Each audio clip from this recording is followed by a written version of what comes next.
ಸಾವಿರ ಲಂಚಕ್ಕೆ ಬೇಡಿಕೆ, ಲೋಕಾಯುಕ್ತ ಬಲೆಗೆ ಬಿದ್ದ ಗ್ರಾಮ ಪಂಚಾಯತ್ ಅಭಿವೃದ್ಧಿ ಅಧಿಕಾರಿ ಕೃಷ್ಣ ರೆಡ್ಡಿ.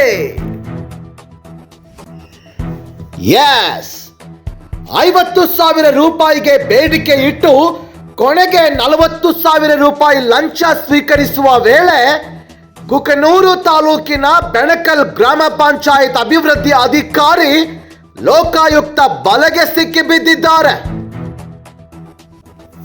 ಹೌದು, ಫಾರಂ ನಂಬರ್ 9/11 ಕೊಡಲು 50,000 ಲಂಚಕ್ಕೆ ಬೇಡಿಕೆ ಇಟ್ಟಿದ್ದ ಬೆಣಕಲ್ ಗ್ರಾಮ ಪಂಚಾಯತ್ ಅಭಿವೃದ್ಧಿ ಅಧಿಕಾರಿ ಕೃಷ್ಣ ರೆಡ್ಡಿ.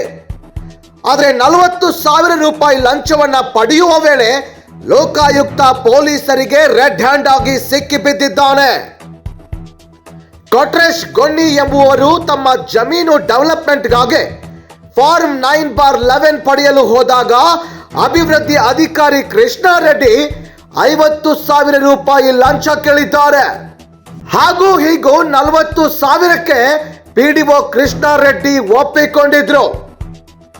ಇಂದು ಕೊಪ್ಪಳ ನಗರದಲ್ಲಿ ಸಂಜೆ 4:30 ವೇಳೆಯಲ್ಲಿ ಖಾಸಗಿ ವ್ಯಕ್ತಿಯ ಮೂಲಕ 40,000 ಲಂಚ ಪಡೆಯುವ ವೇಳೆ ಲೋಕಾಯುಕ್ತ ಪೊಲೀಸ್ ಇನ್ಸ್ಪೆಕ್ಟರ್ ರಾಜೇಶ್ ಬಟಕುರ್ಕಿ ಅವರ ನೇತೃತ್ವದ ತಂಡ ಭ್ರಷ್ಟ ಅಧಿಕಾರಿಯನ್ನು ಕೆಡ್ಡಕ್ಕೆ ಕೆಡುವಲ್ಲಿ ಯಶಸ್ವಿಯಾಗಿದ್ದಾರೆ. ಆರೋಪಿಯನ್ನ ಲೋಕಾಯುಕ್ತ ನ್ಯಾಯಾಲಯಕ್ಕೆ ಪಡೆಯಲಾಗಿದ್ದು ಹೆಚ್ಚಿನ ತನಿಖೆ ನಡೆಸಲಾಗುತ್ತಿದೆ ಎಂದು ಕೊಪ್ಪಳ ಜಿಲ್ಲಾ ಲೋಕಾಯುಕ್ತ ಪೊಲೀಸ್ ಇನ್ಸ್ಪೆಕ್ಟರ್ ರಾಜೇಶ್ ಬಟಕುರ್ಕಿ ಅವರು ಹೇಳಿದರು. ಪ್ರಿಯ ವೀಕ್ಷಕರೇ, ಸಂಬಳದ ಜೊತೆ ಗಿಂಬಳ ಮಾಡುವ ಅಧಿಕಾರಿಗಳು ರೋಣ, ಯಲಬುರ್ಗಾ ಮತ್ತು ಗಜೇಂದ್ರಗಡ ಸೇರಿ ಇನ್ನು ಅನೇಕ ಭಾಗಗಳಲ್ಲಿ ಕೆಲವೊಂದಿಷ್ಟು ನಕಲಿ ನಾಲಾಯಕ್ ಅಭಿವೃದ್ಧಿ ಅಧಿಕಾರಿಗಳು ತಾಲೂಕಿನಾದ್ಯಂತ ತುಂಬಿ ತುಳುಕ್ತಾ ಇದ್ದಾರೆ. ಇನ್ನೇನು ಕೆಲವೇ ದಿನಗಳಲ್ಲಿ ನಮ್ಮ ರಾಷ್ಟ್ರ ಕ್ರಾಂತಿ ನ್ಯೂಸ್ ಪಡೆ ಎಳೆ ಎಳೆಯಾಗಿ ಬೇಚಿಡಲಿದೆ. ಕಾಯ್ದು ನೋಡಿ. ಅನ್ಯಾಯದ ವಿರುದ್ಧ 24x7 ನಮ್ಮ ರಾಷ್ಟ್ರ ಕ್ರಾಂತಿ ನ್ಯೂಸ್ ಪಡೆ.